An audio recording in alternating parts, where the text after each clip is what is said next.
Hello, this is Matt Bergman, and you are listening to the Punk Rock Libertarians podcast, episode 33. I'm here tonight with Jared Schneiderman. Yep. And this is his first time on the podcast. This is Robert Hartson. Hey, Rob. What's going on, Matt? So, Rob and I, we've known each other since we were like 11 years old, 12 years old? 6th grade? Yeah. So, and then, you know, we actually got into like punk rock together. And, I mean, there was a point where we were the only two kids in our school who, you know, ever heard of it or listened to it. You know what I mean? And so, yeah, we've been hanging out for a long time. And then when we were like 13 or 14, we started our first band. It was called Aftertaste. Correct, Rob? Aftertaste. Yeah, good. The Aftertaste didn't last too long, though. The name. Yeah. We went through a few different names, and then we found one that we liked, and then we called ourselves 601. And I think we got the name 601 probably when we were about like 15 or 16. What does 601 mean? 601 was our old homeroom in first grade. Not first grade. I'm a little blazed. 6th grade, and there were two homerooms. There was 601 and 602. And we were the cool one. And we were in like an English class too. And for this English class, like everybody would, you know, you'd be given an assignment to like write a story, right? Sure. So everybody in the class would, you know, it's like creative writing type thing. Everybody in the class would write a story. You know, I wrote my story, and it was called 601, and it was about terrorists attacking the school and the kids from the homeroom like fighting the terrorists. So it was basically a rip-off of Toy Soldiers. Yeah, but you know, it's pretty badass. And then it's you know, I have people I didn't like. I would have them like get beat up or something. You know what I mean? Wow. And then and I would use students from the class as names in the story. Oh, wow. So and it's because of my stories solely, they made us not use like names of real students in the class. Dude, I bet if you did that nowadays, like in our stories, you probably end up in handcuffs. Yeah, they'd probably have like the Department of Homeland Security there. Yeah. But yeah, so it was a pretty ridiculous story. And then in this class, we had a bunch of different creative writing stories. So I think I actually wrote like 4 or 5 parts to this story. Yeah, every time it was like every it was like assignment sequels, was another like terrorists like coming back and stuff. Yeah, it was pretty crazy. And like the kids in that class like love them. I think you know maybe a couple might have got pissed off to the class. Oh, you know what too, and I think I had like the teacher got beat up by one of the terrorists. Like you know what I mean? It's pretty funny. Did like they just get beat up? They didn't get killed. No. I mean, I would say, you know, we weren't that hardcore. Like, dude, I can't remember the wording because it was like way like so many years ago. Yeah. But like, I really wish I had these stories still because I mean. Yeah, they were just hilarious, and every time you wrote your story, you got to like read it in front of the class, and it was just a lot of fun. Yeah. So that's where we got the name 601, and then we were actually in that band for about 6 years. We did 601 for 6 years, and we played like a fuckload of shows. I think like a couple times we got like 2 shows in the same day. Yep. And I mean. It was just like that for years until we were about like 21, and then 601 finally disbanded after going through drummers like Eminem's. You know, we definitely. I think we had like 6 or 7 drummers, at least 2 or 3 throughout the history of the band. Yeah, no, not that many, but I mean, you know, it was cool. It was a lot of fun. Yeah. And I mean, I remember when we first started playing, there was like you know, we were basically located in Catonsville, which is a suburb outside of Baltimore. And when we first started playing, there was no other punk bands in Catonsville. Like, so, I mean, it was pretty funny in that aspect. Like when we first started playing, like we were like the only punk band in Catonsville. But then, you know, as the years went by, you know, there was more, and it was like, it was actually a pretty fun time growing up, playing a lot of shows. Yeah, it was some of the best times. Yeah, totally. Do you remember walking into Betty and Jake's and that kid recognized us from being in the band? I don't remember that. No. No, you were drunk already. Yeah. He bought us shots. No. I don't know why that really sticks out to me. It was when we were living together. Oh yeah. So yeah, and then we lived together like a few years later. What was that like? Right before I moved to Florida, and I moved to Florida in 2006, 2007. Okay, yeah. So we were living together for probably like 2004, 2006, like in like those years. Summers without air conditioners. Yeah, exactly. Been there, dude. Totally. So, like just smoking herb every day, playing video games, Unemployment for a little bit. watching horror movies, watching a lot of westerns. Yeah, because of you. Because I'm into westerns, but you must have dug them a little bit, dude. There was no other TV to watch. Dude, I remember like you like texting chicks back and forth, like trying to get nude pics, and like I'd be playing video games, and you'd be like, "I'm still working on it, and then you'd go in your bedroom for a couple hours, and then you'd come out and be like, "Got it." It happens, man. Oh man, yeah, those are the times, and yeah, like a lot of partying, a lot of natty dice. Yeah, natural light, actually. Natural light, yeah, a lot of natural light. You know, drinking the budget That's beer. What you gave me tonight, man. Yeah, a little natty light. Well, I mean, dude, I've bought that case of beer, and what do you think? It's probably about halfway gone. Oh, right now? Yeah. In your fridge? Yeah. Yeah, there wasn't a whole lot left. Okay, and I bought that case of beer. I have not drank one of them. Maybe I drank one or two. I don't know. So I don't think I've drinking one. No, it's like my point is I've got people coming over my house and they're drinking beer, and why am I going to buy good beer when I might not even drink one of them? Yeah, no, I don't it's basically like I just haven't been drinking that much. So, but you can do worse than Natty Light. No, but I like having beer around. But my point is, like, it's usually people coming over and not bringing beer and then drinking my beer. Yeah. So it's like, why would I want to like buy a 6-pack that I would not have one of? Yeah. So you just don't drink a whole lot anymore? No, I just haven't been drinking that much. Wow, good for you, man. Yeah, I mean, it's whatevs, man. Yeah. So, in the news this week, we had Paris. Yeah. Yeah. Really fucked up. Really tragic. Totally. So, and it's my understanding too, you're not even allowed to own a gun in Paris, correct? I had heard that. I actually meant to look that up and verify it, but I believe it's true. Yeah. And on top of that, they also have a gigantic surveillance state. Yeah, so there was an article I saw on Reddit that was discussing it. I don't remember a whole lot of the details, but yeah, I mean, just a massive surveillance state similar to what we've got going on here. Yeah, I mean, does it seem like they're safer for that nanny state? I mean, with all this surveillance and loss of freedom, I mean, and you can't own a firearm to defend yourself, but of course, terrorists can still get them. Right. Does that really make anybody safer? And it's crazy too, because it's like anytime something like happens in the U.S., it's like blame guns are the problem, but I mean nobody's saying it now because they're already illegal over there. Right. But all of a sudden human beings are responsible. Right. And I don't know. I think it's kind of dangerous right now too, because I kind of feel like the reason why stuff like this happens is because of all the war going on in the world. I'd say this is inevitably a blowback of some sort of war. It definitely contributes to it, for sure. Well, and then people get behind this, and then people are behind France right now, so people might be more agreeable as to go to war. Yeah, no, I mean it's definitely situations like these are always used to the advantage of the state. You can capitalize on fear, you can capitalize on sadness, and if we aren't careful and if people don't stay aware of what's going on, they could easily just start passing all sorts of laws, increasing, maybe, we have a surveillance state, but we need to make it a little bit more advanced, we need more widespread, more sweeping, and we just got to make sure.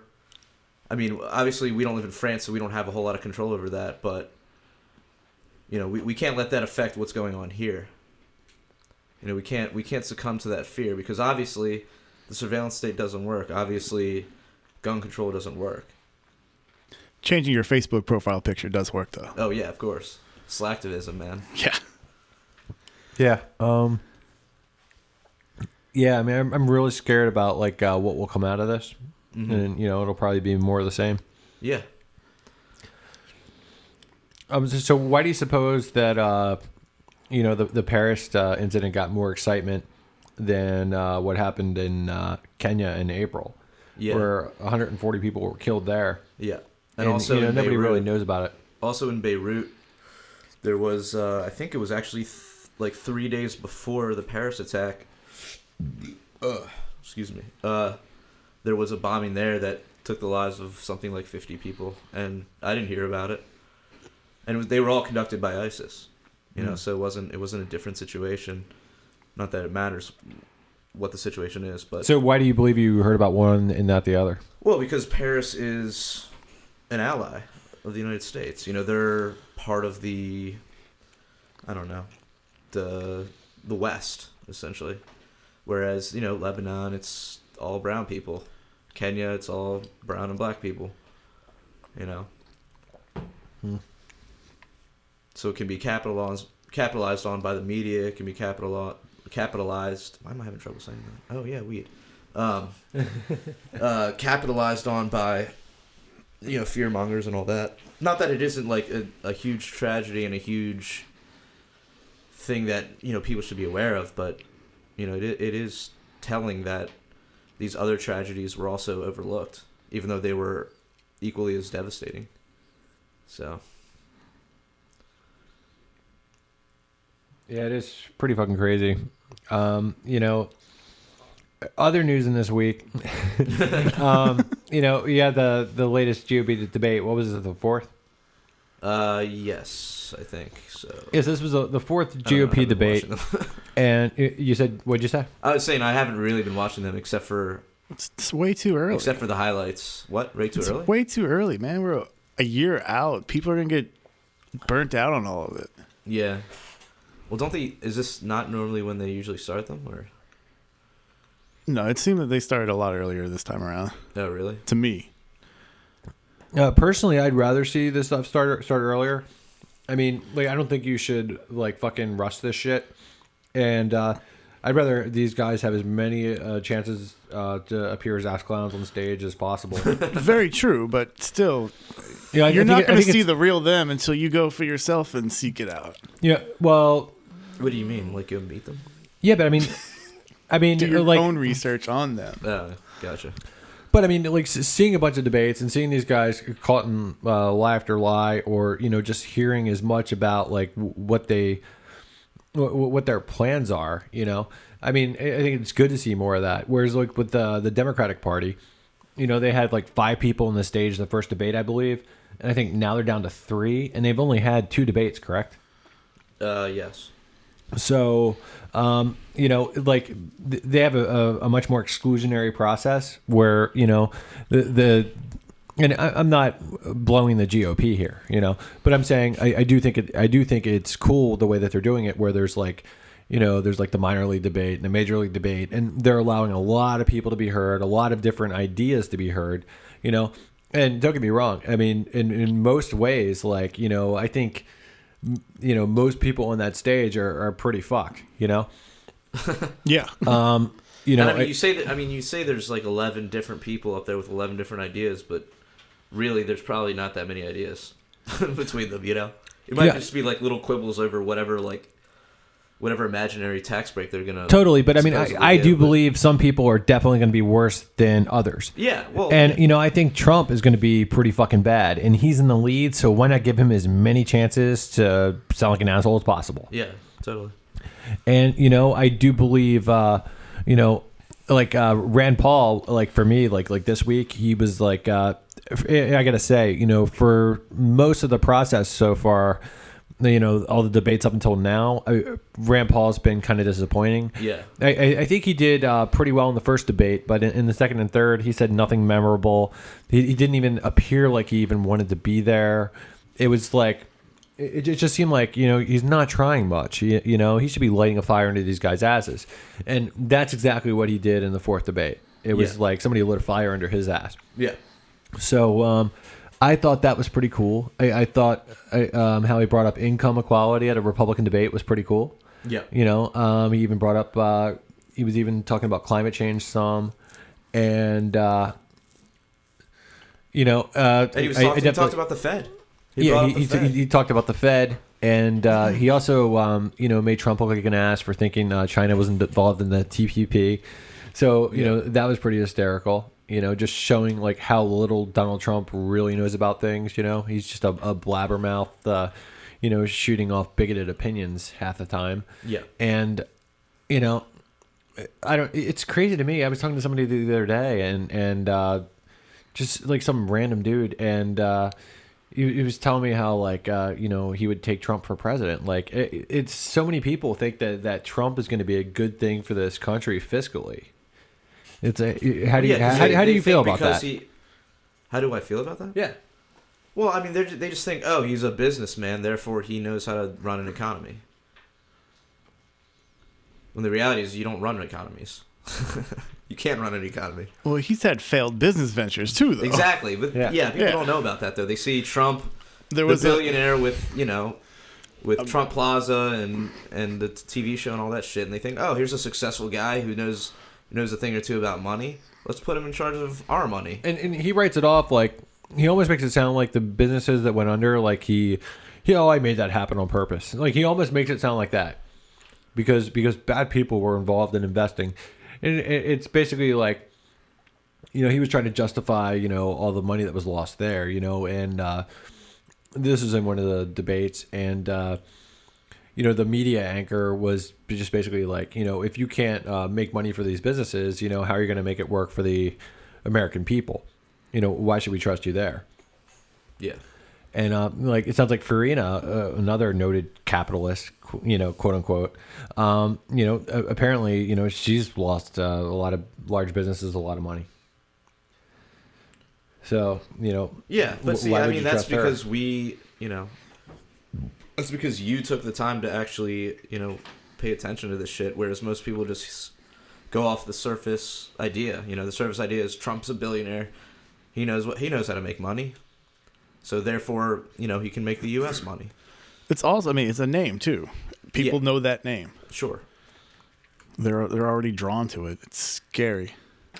I don't know. I mean, like, I'm kind of psyched though, because like Rand did bring some libertarianism, while a lot of people were watching, and he did a good job. And I'm hoping he planted some seeds in there, and he's going to make some people think. Yeah.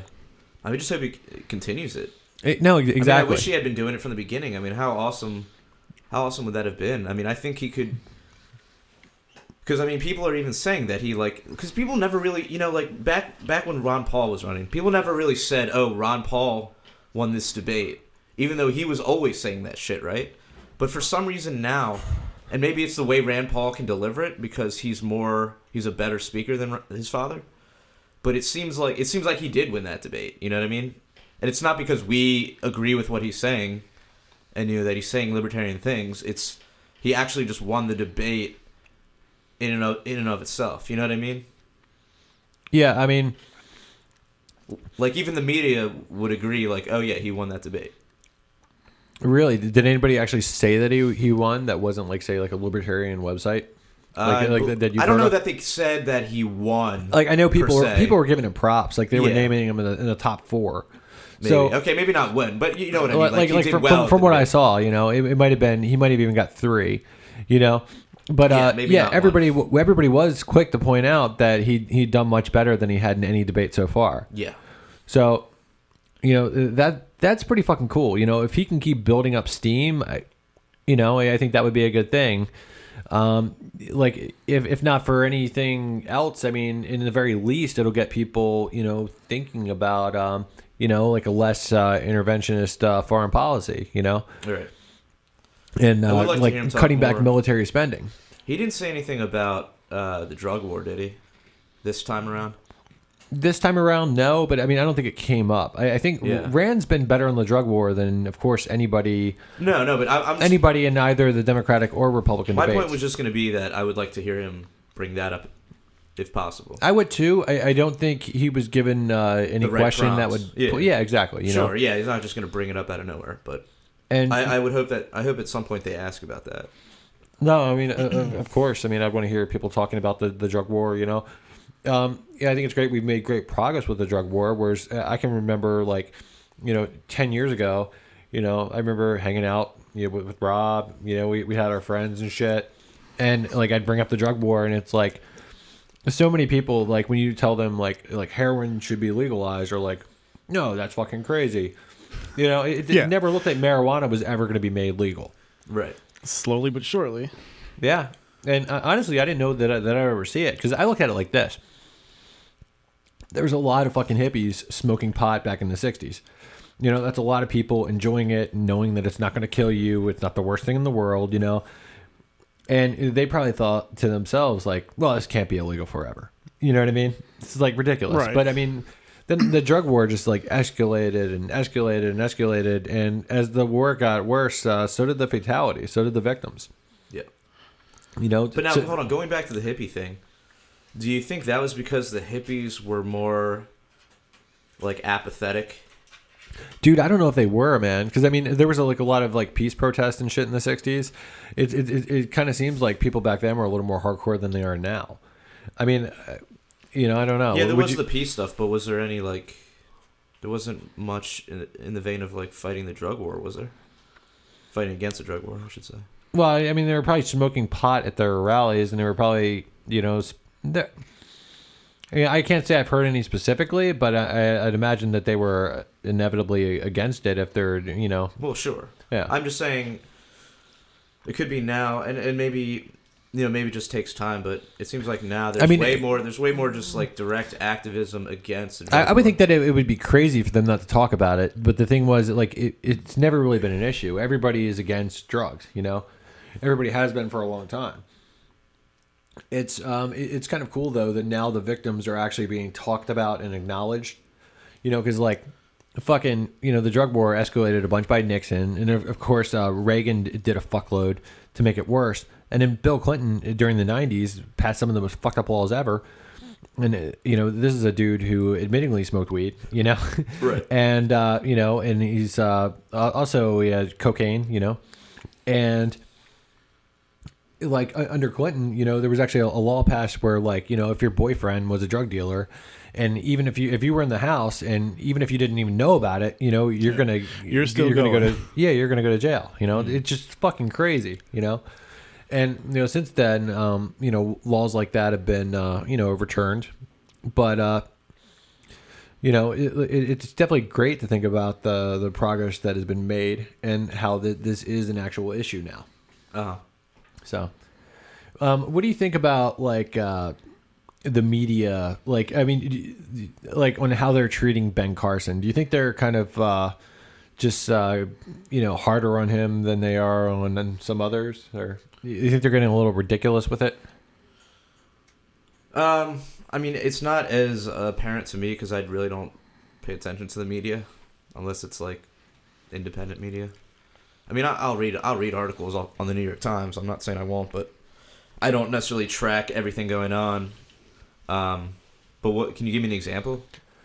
Yeah, like for instance, you know, he's got his little gangster stories about apparently trying to like stab somebody. So like, apparently like CNN sent people out to Detroit, where Ben Carson's from, and apparently they were able to find 9 people that went to Ben Carson's school at the same time that Ben Carson did, and nobody knew about these gangster stories. So, you know, they're going to say, he's a liar, you know, whereas like, you know, if you sent 9 people to my high school that attended my high school when I went there, you know, half of them might not even know me. Right. So it's basically, you know, it seems like, they're just going out of their way to... Yeah, they're going out of their way, and it's like, you know, for like bullshit. Yeah, I mean, I think there's way too much focus on people's personal lives when it comes to like politicians. You know, and meanwhile, okay, you look at Barack Obama. Ever since he ran for president, like his college transcripts, you couldn't see them. Did you know that? Yeah, I heard that. Is that actually true though? Yes, it's totally true. Okay. You cannot see his college transcripts. That's weird. You know, yeah, and well, what's more weird is like why was there no time spent on that?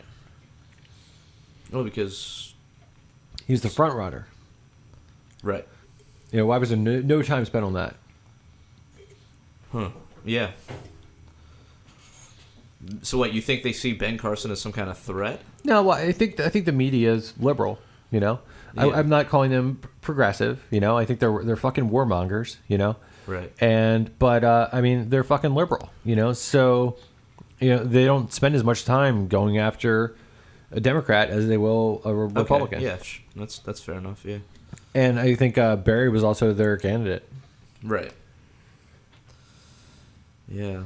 So, but do you even think it's like really that important to go after someone's personal life like that? I mean, I guess if they're lying about something, then that will. I mean, although all politicians lie, so it's like this is kind of a moot point. But I guess if you do discover that somebody's blatantly lying about their past, clearly that's not a good sign. I don't know. I mean, it seems like a lot of trouble. Like, who hides their college transcripts? Wait, so you're talking about Obama again? Yeah. I mean, like, I think they could have went out. Maybe he almost failed out or something. He doesn't want people to know. I mean, so what? I mean, you almost failed English, you know? I mean, yeah, I don't know. Fuck? I mean, it's weird. It's weird as shit, dude. It's like, why give a fuck? It's definitely weird. I mean, it's all just a distraction because what we really need to be talking about are these people's issues on policy, not whether they were a gangbanger when they were a teenager or whatever. It doesn't really matter. I mean, look, there's plenty of shit to talk about as far as his positions on things that are fucked up enough that we don't really need to care about him lying about his past if that's the reality. Yeah, but I'd also say, like, out of the whole pack, though, I do think Ben Carson is one of the betters. I'm not saying I would vote for the guy. I'm not endorsing him at all. But I do think he's a lot less hawkish than probably everybody on that stage besides Rand Paul. Yeah, I mean, that's a good reason to... that's a good reason to like him more than the others, yes. And like out of the top 3 Republicans, okay, which I mean, actually right now, who are the top 3? I don't know, but because I think things kind of changed after this last debate. But for a while there, I mean, I heard most people talking about Trump, Carson, and Fiorina. What about is Jeb out of it now? Yeah, Jeb, nobody cares about Jeb. Yeah. I mean, it's kind of funny because Jeb's kind of got this attitude, or you think he had to have had this attitude, like, this is mine, I'm entitled to this. You know what I mean? Yeah. Because it was like, he was the third Bush, in a short period of time. And he was the media's favorite going in, I think. Maybe because they thought he would be an easy person for Hillary to beat. I mean, I don't know. Maybe I'm thinking too far into that. But, yeah. But it's basically he hasn't really done anything during any of these debates. Nobody's talking excited about Jeb Bush. Yeah. So that's kind of funny though. But yeah, so out of Trump, Fiorina, and Ben Carson, who would you take if somebody held a gun to your head and they said vote or die? Give me the doctor. And it was P. Diddy, dude. He held a gun to your head and he said vote or die. Who would you choose? Wait, can you say the 3 again? Trump, Fiorina, or Carson? Well, if you're saying Carson is the less hawkish, then I'm gonna have to go with him.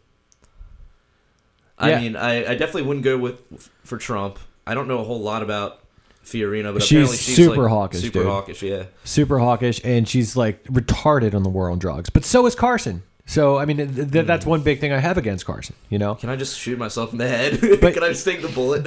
Can you just take the bullet? I mean, either way, I mean, it's not much changes, dude. Like one president to the next. I mean, is it going to make you want to kill yourself? No. I mean, but is it going to make you frustrated with government? Of course. But, I mean, that's fucking government, Yeah. So, I mean, it's basically, out of the 3, Carson's less hawkish, He's definitely less hawkish than Hillary Clinton. Who's possibly the most hawkish of them all. But who was saying Bernie was as hawkish as Hillary? A fellow by the name of Viggo Mortensen, who was an actor in Lord of the Rings, right? Lord of the Rings? Yeah, dude. Yeah. And, I mean, I thought that was pretty cool for him to acknowledge that Bernie is a hawk when it comes to war. Yeah. And I wanted to bring that up on this podcast just because like I know there's like a lot of punk rock libertarians out there who were into Ron Paul in 2008 and 2012, And it's like, it seems like this time around, it's like, everybody's not libertarian anymore, or everybody's like still like considers themselves libertarian, but they're going for Bernie Sanders. Right. And these are people that were really into Ron Paul, and a lot of Ron Paul's appeal was that he was the peace candidate.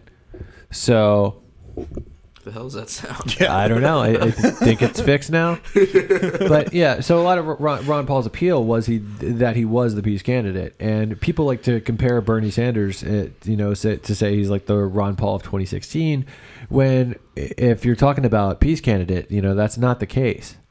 I think the only war that Bernie voted against was initially going into Iraq, but ever since then, he's always voted to increase military spending, and he's voted to go to war.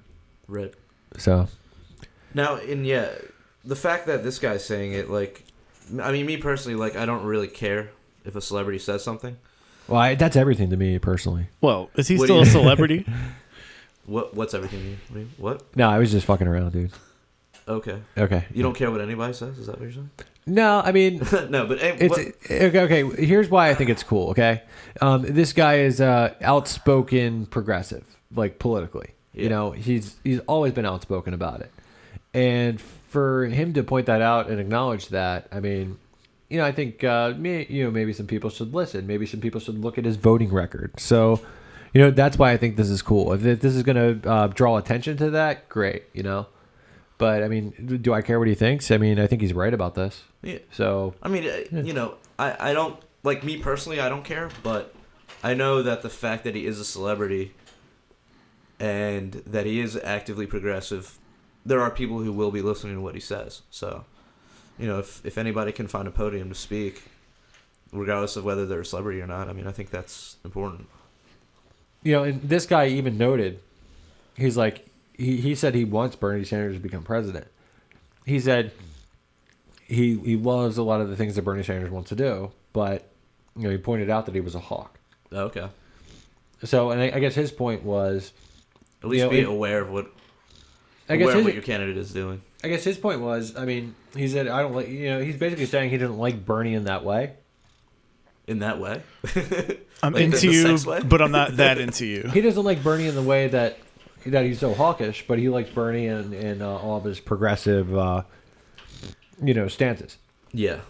So, but I mean, so obviously I don't agree with the guy totally because I don't like Bernie and a lot of his progressive stances. Yeah. But, I do like how he brought attention to the fact that Bernie Sanders is a hawk. Yeah, I mean, that is important. So this is a little bit of a sidestep, but we wanted to talk about how Republicans constantly claim that the military is weak under Obama. And I think Rand Paul talked about this in the debate, but he pointed out the fact that we spend more on our military than 10 times more than the next 10 countries combined. Yeah. Next 10 countries combined. Yes. So more on war than the next 10 countries combined. Or more in the military. Right. Yeah. Right. So, yeah, I mean, it's like, I mean, wow, who could listen to this right now and be an American and just be like, wow, that's fucked up. So, I thought that was another really cool thing that he said at the debate, personally. Yeah, and he was pointing out the contradiction of people claiming to be conservatives, but then advocating for increased spending. Yeah, like fucking Marco Rubio wants to increase military spending by $1 trillion. Yeah. Now dude, that was so creepy hearing like people applause for that guy. Oh yeah, totally. I mean, he was just touting like your typical, just war, like, or what do they call it? I don't know. Anyways, he war, like his war propaganda. It was basically just like straight up war propaganda that he was touting, and everyone was just going nuts for it. It was really scary. It was like, how can we feel safe if we don't have the largest military in the whole world? It's like, what the fuck, dude? Oh man, but and Yeah, it's like, and the conservatives want to say that the military is like weakened and dwindled down under Obama when, you know, he's fucking spending more than Bush. You know, he's constantly expanded shit, you know. It's just fucking insane. And we're still everywhere. Everywhere. Everywhere. Yep. Oh man, it's really fucking nuts, dude. It's crazy to think. I don't know. I mean, if you want to encourage peace, you know, you've got to not be a warmonger. You know, if you want to see peace in the world, you know, stop participating in war. Mm-hmm. What's crazy is no one's taking away Obama's Peace Prize. Can they retract that shit? Yeah, I think that's what everybody's been asking. Yeah, you know? And they haven't yet. So, yeah, maybe someday. All right. Well, since you're from Florida, man, we got a Florida story for you. There's always a Florida story somewhere. Yeah. But this one is particularly fucked up. So a 9-year-old boy in Tampa wrote a love letter to a fellow female student, and is now getting charged with sexual harassment. At 9 years old. At the age of 9 years old. And what he wrote was just, you know, just a typical, nothing, you know, too egregious. Those, I like you. Yeah. Like, yeah, just anything a normal 9-year-old would probably say. Exactly. And so, like, what do you think this is? Is this, like, the police state? Is this, like, political correctness run amok? Is it a combination of both? All of that. All the above? All of that. Yeah, but pretty much, you know. And, like, it's crazy because, like, when you know, I'm always thinking about, like, how the world's getting better in that, like, you know, the drug war's ending. And right now, like, over 3/4 of those in prison are in there for nonviolent drug crimes. So it's positive to talk about the drug war ending, to talk about abolishing mandatory minimums, to talk about expunging criminal records of nonviolent drug offenders.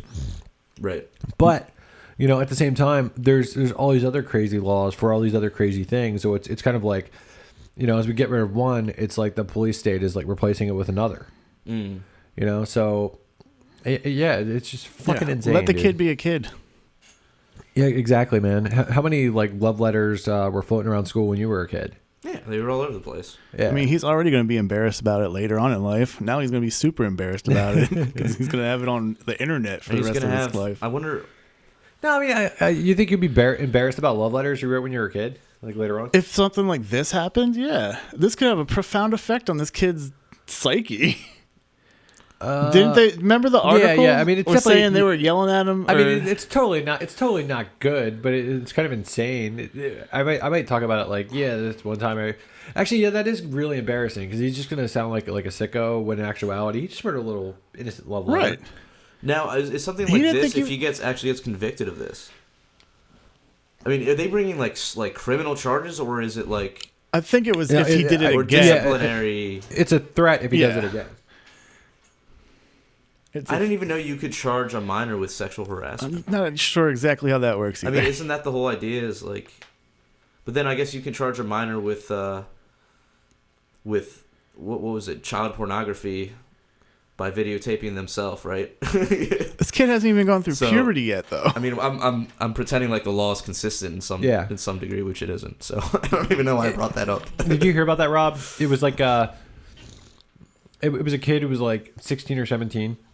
And they were trying him as a dot for having nude pictures of himself. Yeah, I've heard stories like that. Yeah, it's just fucking insane. They're gonna try him as an adult because he's so close to being 18. But if you're an adult, it's legal. Yeah, right. It just goes to show there is no underlying like logic to. Yeah, it's like the system is just really just reaching in far for criminals. You know. Yeah. Well, how else are you gonna run the prison industrial complex? Exactly. You need slaves. You need slaves in there. Well, that's the last thing we got on this list, man. Cool. What are we clocking in at? Right now we're about 40 minutes in. It's kind of short. You got anything else you want to riff on, or just call it a night? What do you think? Does PRL know about your story, Help on Being Kidnapped story yet? Oh, okay. I think you should tell that. I don't know if I've ever told that story in here, but we can talk about that. It's like, if you want to talk about like, since we were talking about this kid, so thanks, Okay. Rob. Rob wants to bring up embarrassing stories from when I was a kid. it's because you used to embarrass me, Matt. Yeah, I did. So, whereas really, I don't really think it's embarrassing. I think it's pretty funny. But when I was like 16 years old, it was my first job, and it's basically like I work for this store that sold like school uniforms, and I was riding with some other guys that work there in the back of a white van, and we were going to like another store, right? Yeah. Just dropping uniforms off or whatever. And so, anyways, I'm in the back of the white van, and I'm thinking, like, wow, it would be really funny if I made a sign that said "Help! I'm being kidnapped," and I placed it on the window of the van, right? So this was in like 1996. That sounds right. At that time, like nobody had cell phones, right? Right. So, if they did, they had a big cord on them. Exactly. You just didn't see cell phones that often. So, and up until that point in my life, it was just like, I was basically thinking by the time somebody drives off the road and gets on a payphone and calls the cops, this van's going to be out of here. You know what I mean? I wasn't thinking about cell phones. So, whereas today, you'd never do that because everybody has a cell phone. Right. But anyways, this was the world in 1996. But yeah, somebody must have been one of those rare people who had a cell phone in '96 and then phoned it in, and the van got pulled over by like half the cops in Baltimore City. It was more cops than I'd ever seen in person in the same place in my entire life. Okay. With their guns drawn at the van. It was like scary as shit, dude. So And you were the one supposedly being kidnapped too. Yeah. So, well, I mean, they thought that there were kidnappers. In the van. So they pulled the guys out. They have guns on them and shit. Yeah. And then the cops realized it's a joke or whatever. Did they know? Did the driver and the passenger up front know what you did? They did. Yeah, they thought it was gonna be funny as shit too. And I was like 16. These guys were like in their like 20s. And then they thought it was funny. And So it actually looked like you were being kidnapped. So wait, what was your intention though? Just to like get people all crazy, just but to not like do watch anything? people's faces, like Okay. like oh, Yeah. I mean, it was just really, it was really dumb and immature. It was just one of those things that kids do. Yeah. It was probably a lot worse than I mean, because when you think about like what could have happened in that situation, like in retrospect, like cops could have sped there and accidentally hit somebody, or who knows what could have happened. Yeah. Or they could have accidentally shot your driver. Yeah, but I mean, okay. The point is, the other guys in the car were at least 19 to like in their 20s, and they thought it was funny, and they knew I was doing it, and they weren't like, "Stop," Yeah. Well, they're fucking idiots. Everybody was getting enjoyment out of that. Yeah. And like I said, dude, it was in the age before the cell phone, so nobody thought anything was going to happen. Yeah. So you got to really think of it in the context of those times. Yeah, I get that. Although, someone could easily go to their own house and just make a phone call. So They like could get your license plate. So like all the cops were sitting there afterwards, and then some of them were really pissed. Most of them thought it was pretty funny though. Most of the cops were laughing, right? And they were actually just going to let me go, but then there was this one cop, this lady, and she was like, "No, we're taking his ass downtown for false report, blah blah blah." So it's just one cop out of all these cops. The other cops actually thought it was funny. They were like kind of almost giving me high fives, Like, dude, I don't know. They thought it was hilarious. Yeah. So yeah. Anyway, I guess back then it wasn't like, because I feel like if you did that today, it'd be way more serious. So yeah. So like, I go downtown and I spent like 3 hours in a jail cell, and then my dad comes and picks me up. And then when they told my dad I was arrested, they didn't tell him what for. So he was like, he was assuming it was going to be something really bad. So he was like really upset. And then so my dad goes to pick me up, and he finds out why I was arrested, and he's not upset anymore, because it's basically like he was just assuming like, oh, what is this? It's not even like I did drugs, but for some reason he was assuming drugs. He was just assuming something bad. And it's like, at that time in my life, like I'd never even smoked pot, It was like I was actually pretty, like I didn't even drink. I mean, it was pretty anti-drugs. And almost straight edge. Yeah, almost straight edge. I didn't refer to myself as straight edge, but yeah.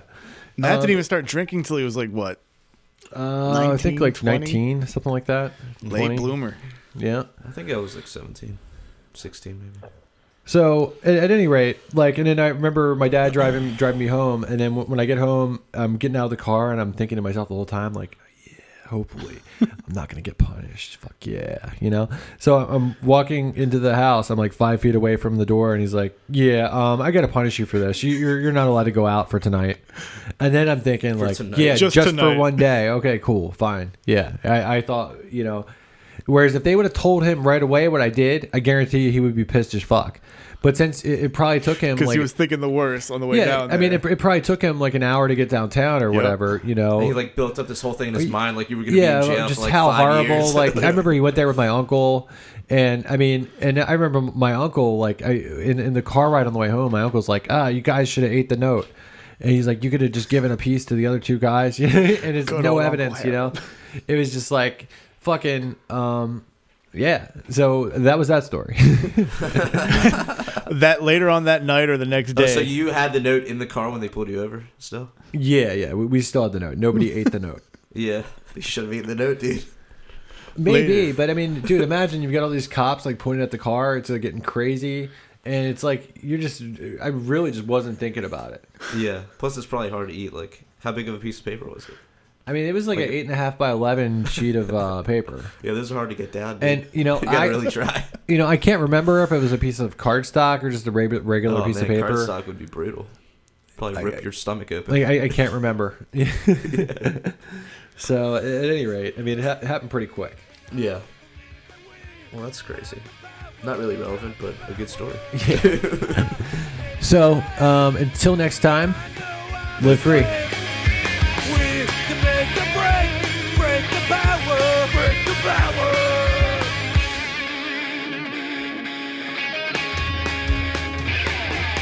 Statism's blood break is the blood that is shed, drenching the flags on the tax bombs in red. Poisoned by a few at the expense of the many, sold to the gods and the death machine. You can't justify killing by economic gain. For God, country, and democracy, you can put freedom and gunpoint in a fine land. We support the troops, then bring them home. I believe that you will do the best for you. And I believe that we have the power, have the power. I hate the state, and I know I'm a slave. We can make a break the power, break the power. Society owes individuals nothing more than non-interference with natural rights. Once a virtuous person fully comprehends the non-aggression principle, the violence of the state becomes obsolete.